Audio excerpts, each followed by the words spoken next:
Sanitaire qui frappe l'Est de l'Inde. Alors que l'Inde vient de conclure un accord avec l'Australie sur le nucléaire civil et mène d'âpres négociations avec le Japon sur les centrales, une crise menace l'État du Jharkhand. En cause, les mines d'extraction d'uranium. Les déchets radioactifs sont déversés dans les rivières, polluant tout sur leur passage.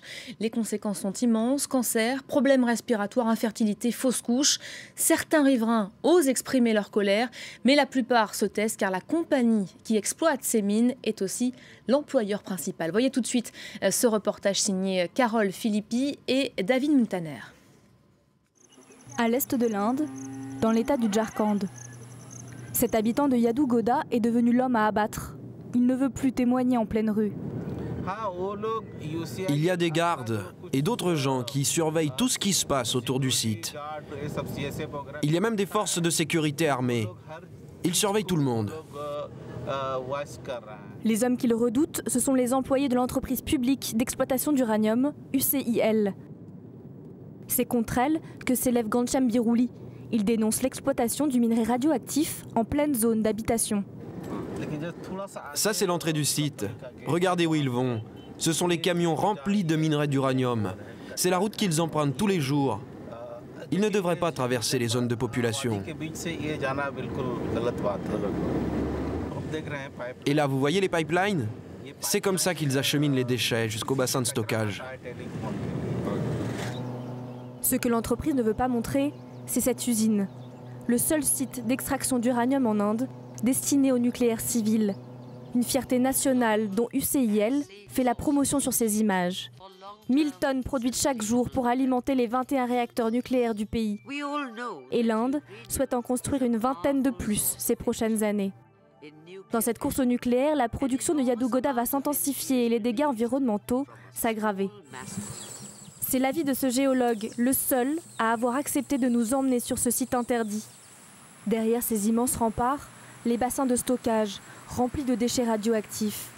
Et ici, l'eau contaminée qui coule en direction de la rivière. Il faut rester à distance parce qu'il y a des particules radioactives dans l'air, dans l'eau. Ça ne devrait pas être à ciel ouvert comme ça. Le bassin devrait être couvert et l'eau couler dans des canalisations fermées. En ce moment même, on se tient à quelques mètres et on reçoit des radiations. Après quelques minutes seulement, nous sommes repérés. On nous demande fermement de quitter les lieux. Allez, on s'en va. Je crois que c'était des gens du village. Peut-être qu'ils travaillent pour UCIL et qu'ils sont payés pour surveiller ceux qui s'approchent de trop près. L'entreprise doit savoir qu'il y a un problème avec cette eau. C'est pour ça qu'ils ne veulent pas nous voir traîner ici. Pourtant, il y a des hommes qui ont passé des années sur ce site, au contact du minerai. Mangal Madji a travaillé plus de 30 ans pour UCIL. Son ancien employeur impose le silence à chacun de ses mineurs. Mais lui a accepté de nous parler. Moi, j'avais des lunettes, des gants et un casque. Ça, c'était obligatoire. Et des compteurs Geiger, vous en aviez? Des compteurs pour les radiations? Je ne sais pas ce que c'est. En tout cas, je n'en ai jamais utilisé. Je n'en ai jamais eu.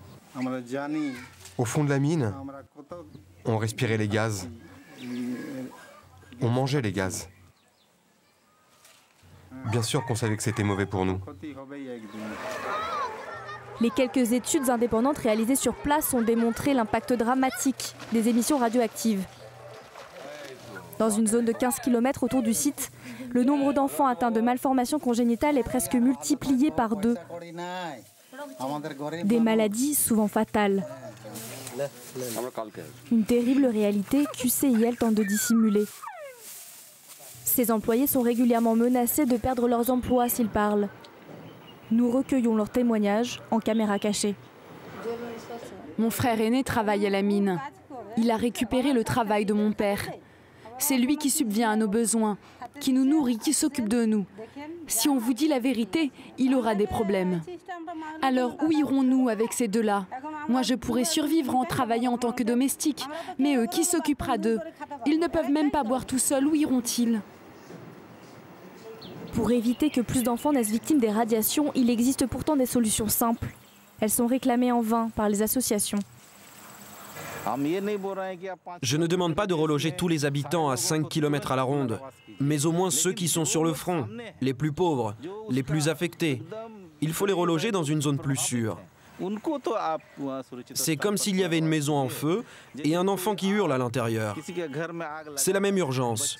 Il faut bouger ces gens le plus vite possible, mais UCIL ne fait rien. UCIL n'a pas l'intention de reculer, bien au contraire. Malgré toutes les alertes sanitaires et environnementales, la compagnie prévoit même d'étendre son site.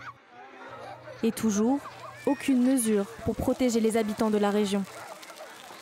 Et pour revenir sur ce dossier, nous sommes en direct avec Joël Ruet. Bonjour monsieur, vous êtes spécialiste de l'Inde, ingénieur, économiste, chercheur associé également à l'IDRI. Merci d'accepter de répondre à nos questions. Le programme nucléaire indien a débuté modestement après l'indépendance. Il s'est à présent métamorphosé en un gigantesque projet. Où en est justement l'industrie nucléaire indienne ? Je crois qu'en effet, c'est important de noter que dès l'indépendance, l'Inde voulait se doter d'un programme nucléaire. Alors ça a démarré modestement parce que l'Inde était un pays très pauvre qui venait d'être décolonisé. Mais l'Inde a de très grandes ambitions puisque l'Inde veut développer un programme qui est unique en son genre dans le monde sur une filière technologique totalement autonome qu'on appelle la filière thorium, du nom d'un minerai qui est un minerai différent de l'uranium. Donc il y a une ambition extrêmement importante de tout temps pour l'Inde indépendante. A priori, on se dirige donc vers une augmentation du nombre de centrales. Jusqu'où va aller cette course au nucléaire ? Quel est justement ce projet indien ? Je ne crois pas qu'il y ait de course, mais en réalité, bien sûr, le nombre de centrales va très certainement doubler dans les 10 années qui viennent. Pour une raison très simple, l'Inde a besoin d'énormément d'énergie. On a vu les problèmes dramatiques qu'il y a dans cette mine d'uranium sur laquelle portait votre sujet. Ce qu'il faut savoir, c'est qu'aujourd'hui, l'Inde dépend très considérablement du charbon, par exemple, et dans les mines de charbon, il y a des problèmes sanitaires, des problèmes de santé, j'allais dire d'une certaine manière encore pire, encore plus grave, puisqu'il faut beaucoup plus d'employés dans les mines de charbon. Dans l'hydroélectricité, les barrages, etc., il y a eu des dizaines de millions de déplacés depuis l'indépendance. Il y a un problème, j'allais dire, social général à l'ensemble des énergies. D'une certaine manière, l'énergie nucléaire étant plus intensive, a, j'allais dire, moins de problèmes sociaux que les autres énergies. Donc je crois qu'il y a un enjeu pour l'Inde de toute façon de diversifier ses sources d'énergie. Mais l'impact est quand même, on vient de le voir dans ce reportage bien réel sur les populations, mais aussi l'environnement. Quel est cet impact des radiations sur les communautés tribales notamment ? Bien sûr, malheureusement, il y a un impact extrêmement fort. Je l'indiquais, il y a un impact. L'Inde a énormément de chemin à faire, énormément d'investissements financiers, mais aussi social et humain à faire. Il y a une société civile qui est extrêmement dynamique en Inde. Il y a, si vous voulez, un deuxième problème qui est que l'Inde est quand même un pays fédéral. Donc, le gouvernement fédéral a vraiment pris conscience des enjeux depuis une quinzaine d'années. J'allais dire tout gouvernement confondu, de droite ou de gauche, et fait un travail important auprès des gouvernements locaux qui sont débordés ou pas toujours conscients des problèmes. Donc il y a un problème, j'allais dire, si vous voulez, politique spécifique à l'Inde, lié au fait que c'est un très grand pays et que ça une structure fédérale. D'une certaine manière, ce que vous appelez la course au nucléaire et que moi j'appelle l'accélération du programme, a déjà permis si vous voulez, d'améliorer un peu la situation, de faire ces investissements à la fois dans les mines mais aussi dans les centrales, puisque, si vous voulez, les investissements que l'Inde ne pouvait pas faire avant, avec un programme nucléaire plus ambitieux, doté de plus de moyens, ces investissements sociaux et humains, elle est capable de les faire aussi. Et puis je crois qu'il y a un débat très salutaire, puisque l'Inde est une grande démocratie. Le fait qu'on a réveillé, si vous voulez, ce programme nucléaire indien a fait que les consciences se sont réveillées et que justement ce genre de sujet qui avant était caché remonte. Donc la situation est difficile, mais je crois que les tendances sont plutôt à l'amélioration. Joël, merci beaucoup, merci pour cette intervention. Vous étiez donc en direct de Dakar au Sénégal. C'est la fin de ce focus, la fin également de cette première demi-heure d'infos. On va se retrouver dans un instant pour un nouveau journal. À tout de suite.